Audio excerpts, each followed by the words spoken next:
Actually, nagkaroon ako ng takot. Kasi sabi nga ni Brother Jose nung una, para siyang pag tinignan mo siya matatakot ka eh. Kasi para siyang masungit. Di ba po? So pag aakyat po kami sa church, kasi nung panahon ko nasa taas pa ang church, dadaan kami sa bahay nila, no choice ka. So gagawin namin, tatanggal kami ng chinelas. Tapos pag Mr. Bernard, dadaan po kami. Sige lang. Ganun lang yung sagot niya.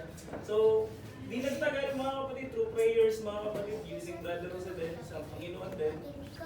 Sister Bernard, nagpatuloy sa Panginoon. Praise the Lord. Ayun, nakita ko yung faith niya mga kapatid na walang katumbas. Amen. Yung pananampalataya niya sa Panginoon sa lahat ng bagay.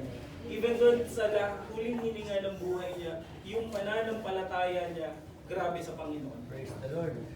At alam niyo rin po ba mga kapatid, lagi niya pong nababanggit pag meron kaming kwentuhan, yung kwentuhan lang.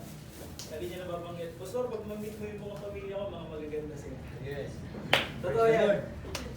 So mga kapatid ko, mga pamangkin ko, magaganda sila. At napatunayan ko naman po kahapon at ang tingin na totoo yung sinasabi ni Sister Bernard. Then, ang lagi niyo pong sinasabi, tulad ko na sinabi ng Pastor kahapon, Pastor Joash, mga kapatid, is ipanalangin po kayo.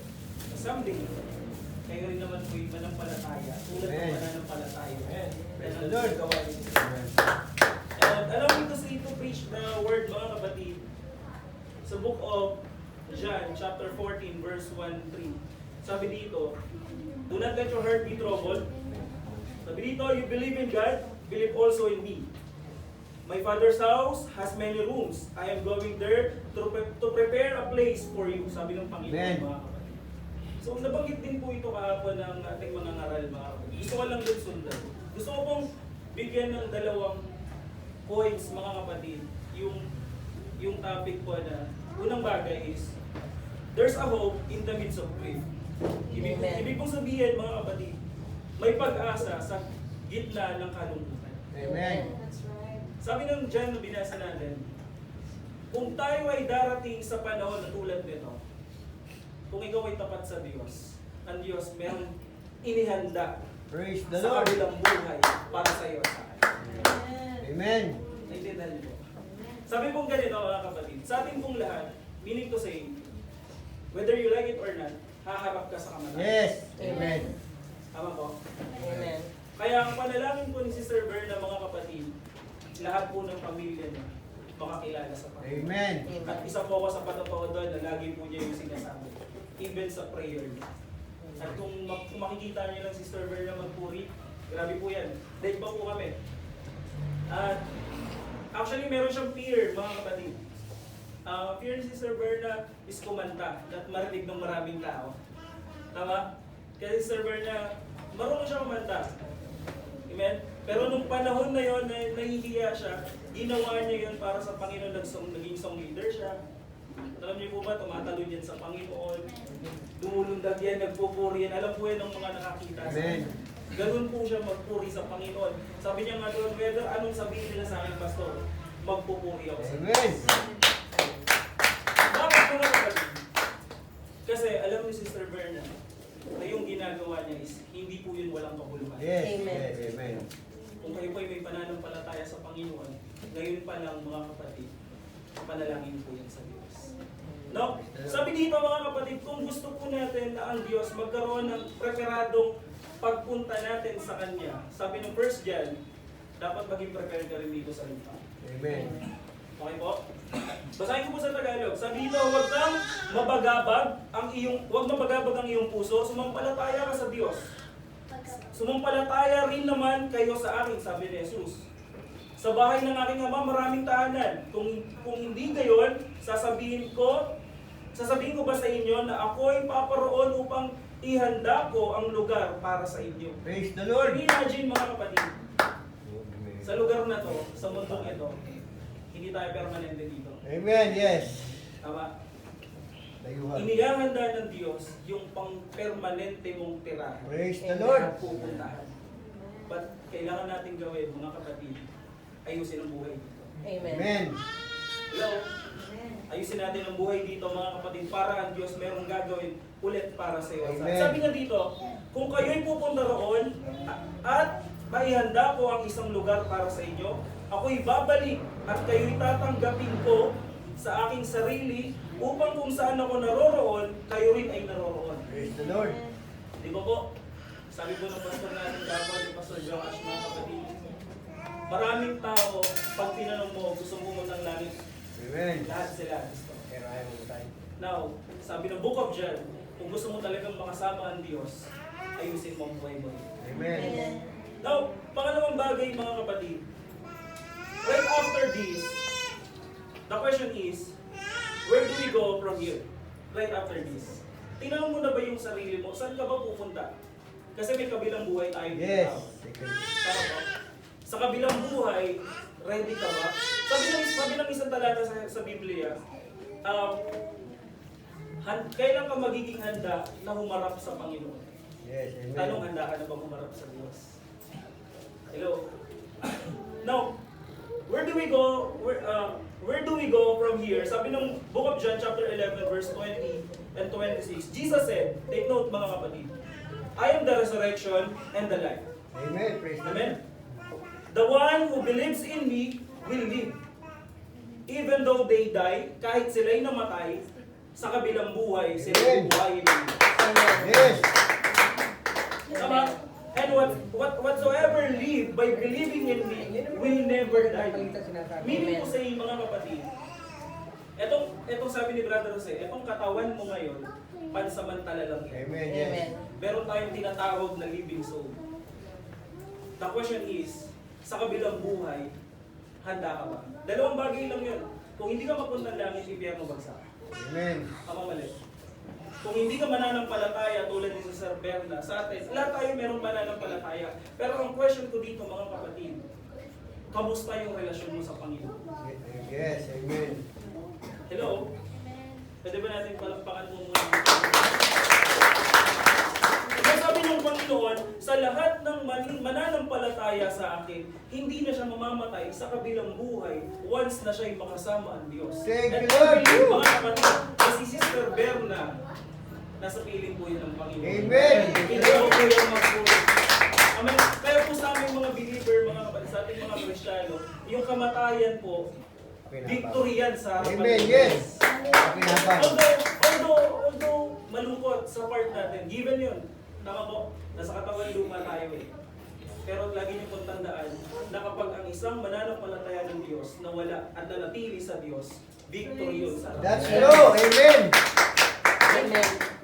Nung sabi dito mga kapatid, tayo po'y nagsama-sama dito, amen, hindi para maging malungkot lang. Amen.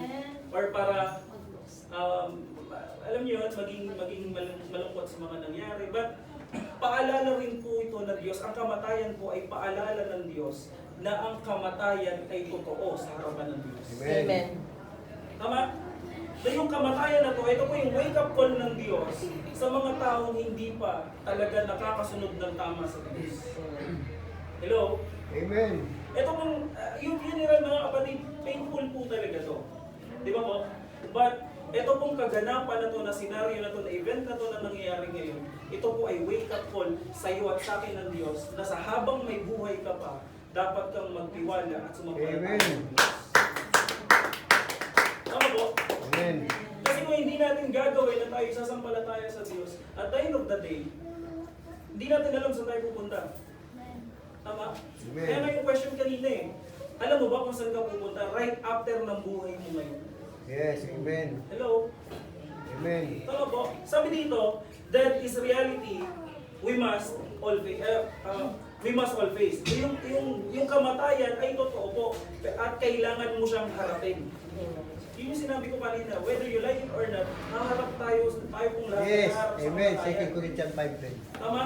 Sinabi dito ng Hebrews chapter 9 verse 27, it's appointed for a man to die once. Amen. And after that comes judgment. Yes. Amen. Kaya sa atin pong habang tayo nabubuhay pa mga kapatid, isa sa reminder ni Sister Berna sa kanyang mga pamilya ay dapat makakilala rin po. Amen. Praise the Lord. Tandaan niyo po ito, kapag ikaw po ay sumunod sa Diyos, wala pong natalo sa iyo. Yes. Amen. Amen. Amen. Amen. That's Praise the true. Lord. Hindi ka matatalo once na ikaw ay susunod Amen. sa Diyos. Kapag ikaw ay nasa Panginoon, mga kapatid, lagi niyo pong tandaan, kayo po ay nasa winning side ng Diyos. Praise the Lord. Tama po?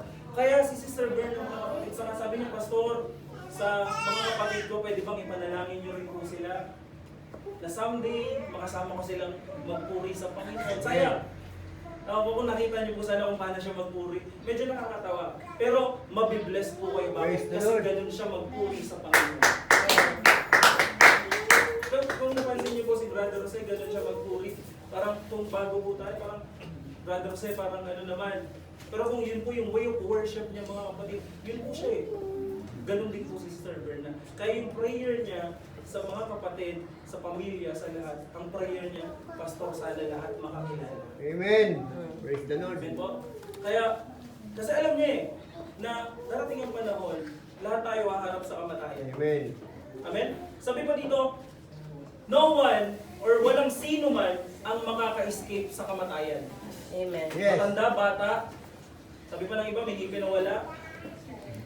Lahat po tayo haharap po sa kamatayan. Amen. Amen? Wala pong makaka-escape doon. Even mayaman ka pa or mahirap Yes, ka, yes.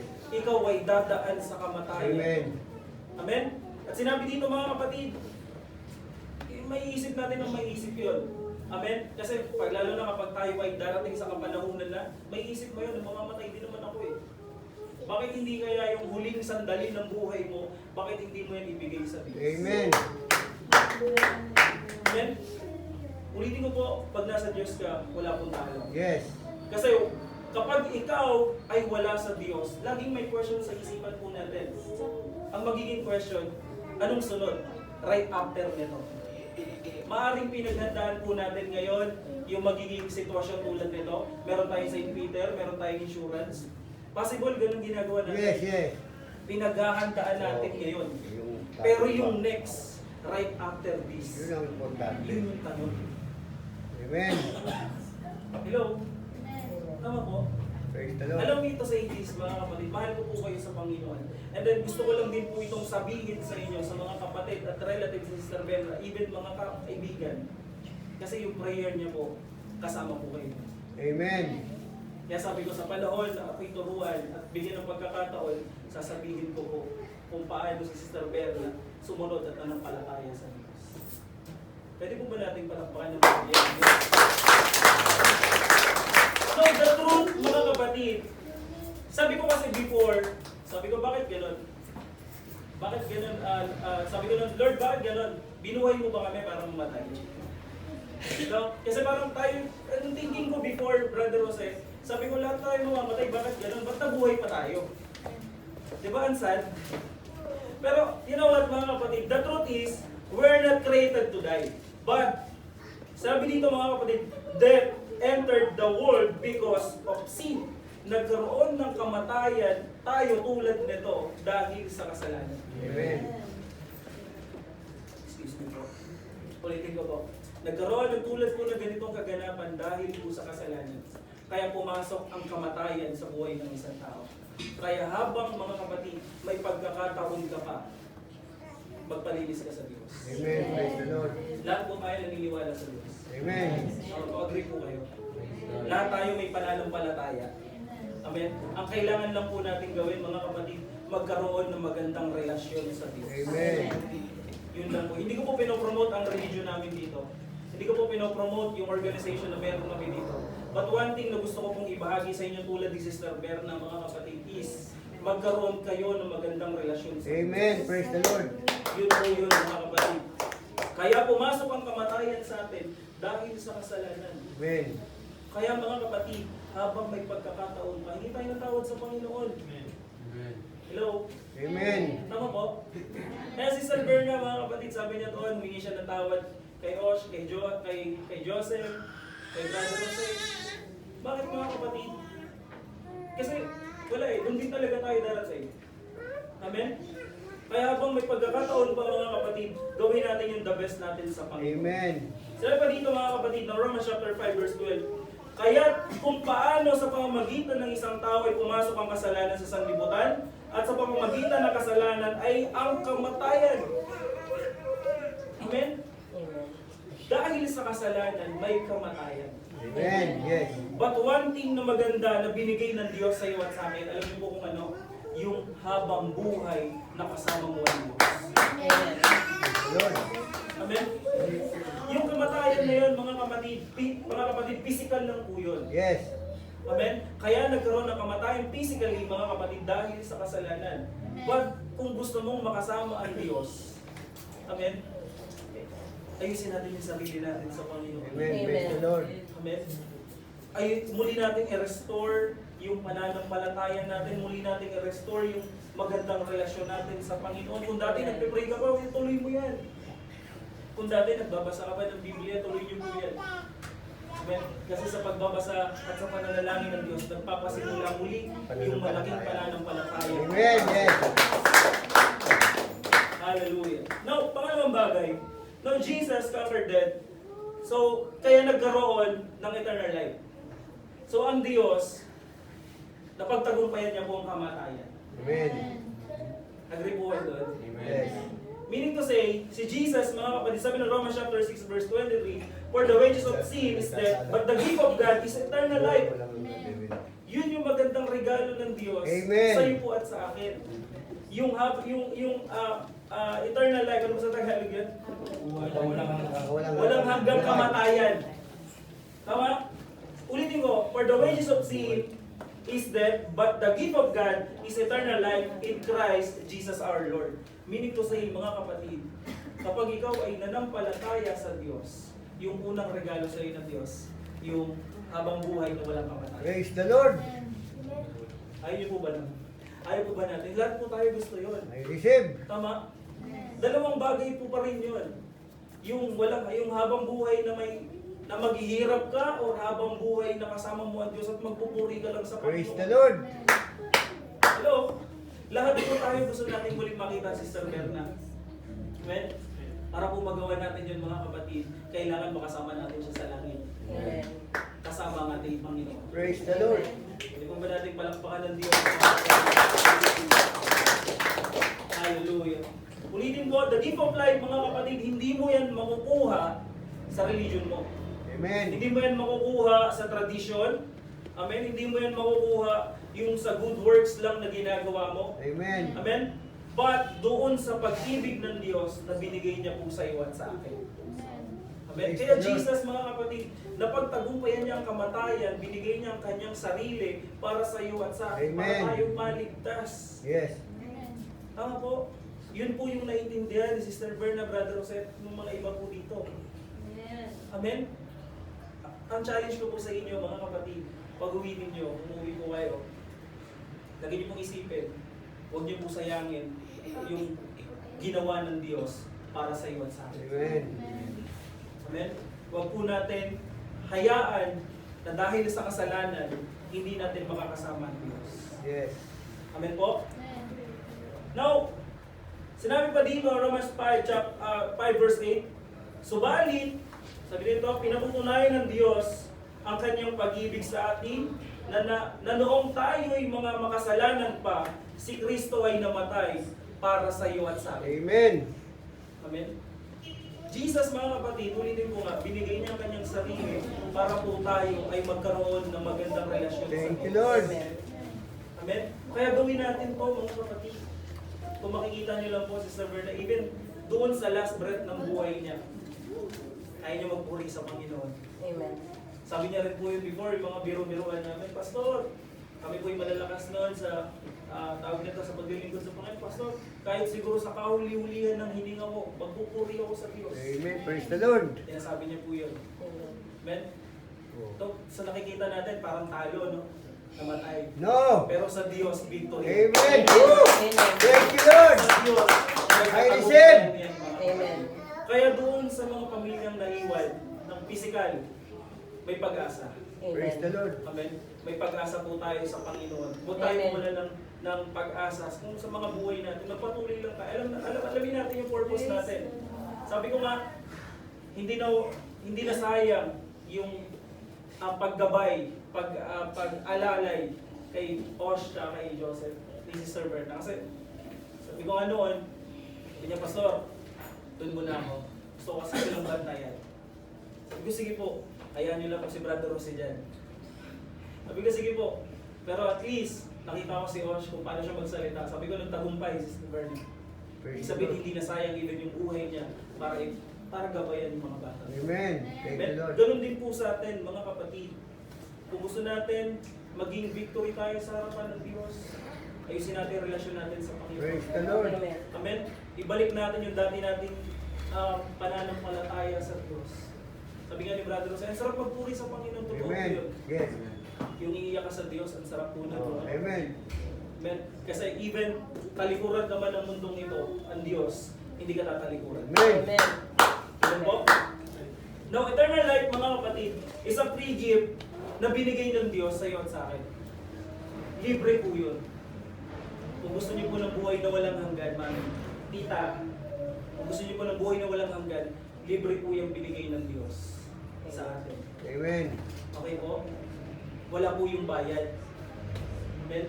Kaya, para malaman mo kung saan ka pupunta right after this, tanggapin mo yung buhay na walang Amen. hanggan na Praise the binigay ng Lord. Diyos sa Amen. iyo at sa akin. Amen. Hindi po kayo may-i-scam doon. Amen. Tama po. Amen. Hindi po kayo matatalo doon sa regalo ng Diyos. Bakit mga Amen. kapatid? Kasi doon sa regalo ng Diyos sa iyo at sa akin, magagawa na doon. Amen. Amen. Amen? Yun yung buhay na walang hanggan. No, Jesus defeated death. No, natalo ng Diyos ang kamatayan. Kaya nagkaroon ng buhay na walang hanggan. Praise the Lord. Amen? Now, sabi pa dito mga kapatid, today, ito yung panahon, or tonight, ito yung panahon mga kapatid, na bakit nangyari yung bagay na ito? Hindi lang po dahil wala lang. Nangyari to dahil nilaan ng Diyos para muli mong marinig na mahal ka po ng Diyos. Amen. Praise God. Amen? Nilaan po ito ng Diyos para marinig nyo po na ang Diyos, hindi po kayo iiwan, itatalik po. Amen. Yes. Ang gagawin nyo lang po natin muli, bumalik tayo muli sa presensya ng Diyos. Amen. Amen? Ito yung araw, sabi nga ng Hebrew chapter 3, verse 15, if you hear the word like this, sabi niya dito, do not harden your heart. Huwag mong patigasin ang puso mo. Amen. Kung gusto natin ng buhay na walang hanggan, bigay natin yung puso natin sa Panginoon. Kung yung buhay na to galing lang din naman sa Panginoon, ano pa ba yung kaya nating ibigay sa Diyos? Amen. Praise the Lord. Tama po? Hallelujah. Bigay mo na yung sarili mo sa Panginoon. Amen. Amen. Kasi inaantay lang po tayo ng Diyos, mga kapatid. Amen. Ito po, Sister Berna, kami po sigurado na Sister Berna binigay niyo yung sarili niya sa Panginoon. Amen. Thank you. Amen. Palakpak po tayo sa Thank Panginoon. you, Lord. Now, kung in the midst of grief, unang bagay gusto ko pong i-share, no, ang Diyos, nauunawaan po yung kalungkutan natin. Amen. Punta naman po ako sa Panginoon. No, ang Diyos po, nauunawaan yung kalungkutan natin. According to John chapter 11 verse 35, even Jesus, umiyak po siya. Tama? Amen.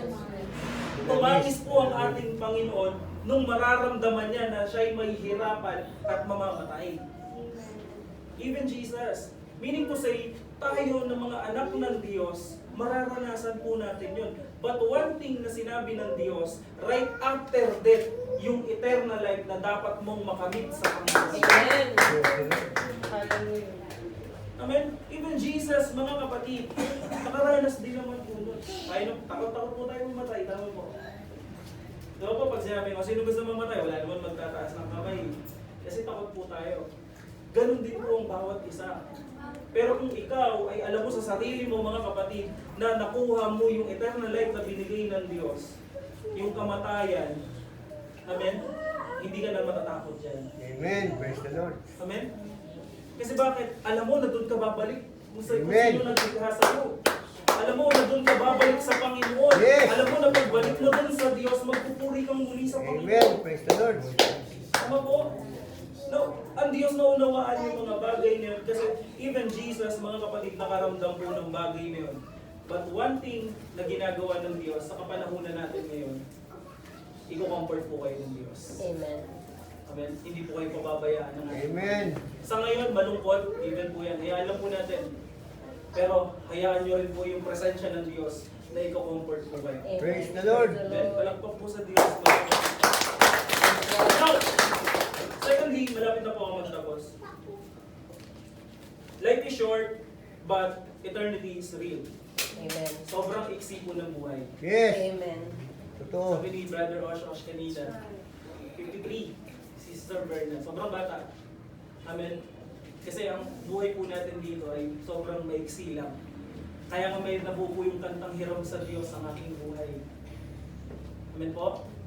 But, kung gusto mo ng buhay na walang hanggan, sampalatayanan mo na ibinigay yan sa iyo. Amen? No, sabi dito, life is short, but eternity is real. According to James chapter 4, verse 14, sabi dito, what is your life? Ano ba yung buhay natin? Your life, para lang siyang tulad ng sabi ng Oshosh kanina, parang ito, sa ngayon, okay, makikita Bulaklak. mo. Amen, maganda. Di ba? Pero kinabukasan sa mga susunod na araw, malanta na. Amen, malalagas yes. na yung mga petals. Ganun ang buhay natin kay Amen. Amen. Amen? Kaya kung tayo umabot sa edad ng 70s, 80s, sobrang biyaya na po yan ng Panginoon. Amen. Ang gawin na po natin, ibigay naman na po natin yung para sa Amen. Praise the Panginoon. Lord. Amen. Praise the Lord. Amen po. Kung tayo umabot na din sa mga sa edad na ganun mga kapatid, what if ibahin natin? Ibigay naman po natin yung sarili natin sa Panginoon. Amen. Yes. Praise the Ano po? Lord. Sabi ko Amen. nga po sa inyo, wala pong talo. pagdating sa Amen. Panginoon. Amen. But, palalakasin pa po kayo na. Amen. Yes. Amen. Palakasin sa Panginoon. No, Jesus is our only hope for eternal life, mga kapatid.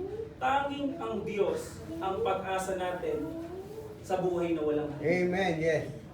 Hindi mangyayari yan kung hindi ka kikilos ngayon. Hindi mangyayari yung buhay na walang hanggan sa iyo at sa akin kung hindi ka hahakbang sa pananampalataya mo ngayon. Si Sir Berna, mga kapatid, nung unang question sa amin, sabi ko, bakit ganun? Si Brother Jose, all in. Pagdating sa, tatlo pa lang kami nung dati sa maliit na kwarto, nag-iiyakan kami. Tama po? Sabi ko, ba't ganun? Si Sir Berna, di bumababa. Pero nung Sister Berna po humakbang sa Panginoon, nakita naman namin kung paano siya pinagpala ng Diyos. Amen. Praise the Lord. Ganun din po sa atin. Kung tayo ngayon ay hakbang sa Panginoon, ay sige pastor, gagawin ko na magkaroon ng magandang relasyon sa Panginoon. Tandaan mo, dun pa lang sa desisyon mo na yan, may pagpapala ng Diyos din. Amen? Dun pa lang sa desisyon mo na ibibigay mo yung sarili mo sa Panginoon, dun pa lang mga kapatid may pagpapala ng Amen, yes. Panginoon. Para makamit natin yung buhay na walang hanggan. Sabi ng John chapter 14 verse 6, I am the way, the truth, and the life. Walang makakarating doon sa Ama kundi Amen. tanging ang Panginoong Jesus natin. Amen? Kaya tayo mga kapatid, gawin natin yung the best natin sa Panginoon. Amen. Yes. Amen? Gawin natin yung tama sa ating Panginoon mga kapatid. Now, salvation is not true religion mga kapatid, good works or tradition. Sinabi dito mga kapatid, but magandang relasyon sa Panginoon Jesus. Amen. Praise the Lord. You want eternal life mga kapatid, mag-build ka ng magandang relasyon sa Panginoon. Amen? Kasi sa kapanahunan natin, sobrang masama na po. Amen. Naniniwala po ba kayo na bago bumalik ang Diyos, may digmaan? Amen. Yes. Amen. Nangyari na po ba? Amen. Ngayon, the question is, kailan ka pa maglilingkod sa Diyos ng tama kung alam mong nangyayari na yung sinasabi ng Amen. Amen. Amen? Hanggat may chance pa, hanggat may pagkakataon ka pa, gawin mo yung the best mo sa Panginoon. Praise the Lord. Amen? Ano ba naman yung attend ka ng church? 3 hours, 4 hours? Hindi yun kakulangan. Tama? Hindi yun kabawasan sa'yo. Hindi mababawasan yung sahod nyo or kung ano man pinagkakabalan nyo. But, napapagalak nyo pa ang ating Amen. Amen? Parang isang magulang. Tama po? Ano po bang gusto nyo mangyari sa anak ninyo? Di ba mapabuti po? Ganun din po ang Panginoon, mga kapatid. Once na kayo nag-decide na umakbang muli sa Panginoon, ibig sabihin, muli nyo na pong tinanggap yung pagkatawag ng Praise Diyos the Lord. sa inyo, mga kapatid. Amen. Pwede ba natin palakpakan ng Diyos? Hallelujah. No, tonight mga kapatid, we honor Sister Berna sa kanyang legasya na iniwan. Amen. Alam niyo po ba yung nabasa ko na sinabi doon? Saying goodbye, tawag nito, saying goodbye, ito daw yung pasimula ng ito daw ay parang something bad or something good. Kalimutan ko yung pinaka-word eh. But, something bad, mga kapatid, the way na sinabi natin yung saying goodbye, something bad, yung mamimiss natin, yung physical na katawan ni Sister Berna. Amen. But yung something good doon, mga kapatid, yung legacy na iniwan niya, yun yung matatandaan po natin. Praise the Lord. Meaning to say, kung naging pagpapala po sa atin si Sister Berna, tama po, gagawin po natin yung ginawa ni Sister Berna. Praise the Lord. Tama po? Kung naging pagpapala siya sa atin, mga kapatid, ako na-bless ako kay Sister Berna, what if gawin ko din yung ginawa niya? Amen? Amen. What if ibigay ko din yung sarili ko sa Panginoon? Kasi galing lang din naman tayo sa Panginoon. Amen. Amen? Kung galing ka sa alabok, mga kapatid, babalik din po tayo. Amen. Yes. Amen? Pansamantala lang to. Yes. Huwag mong hayaan na yung tunay na ikaw sa loob niyan is mapahamak sa harapan ng Diyos. Amen. Amen. Pilitin ko po, sa presensya ng Diyos, mga kapatid, may kapayapaan. Amen. Yes. Sa presensya ng Diyos, merong pagpapala na ibibigay ang ating Panginoon. Praise the Lord. Shall we all stand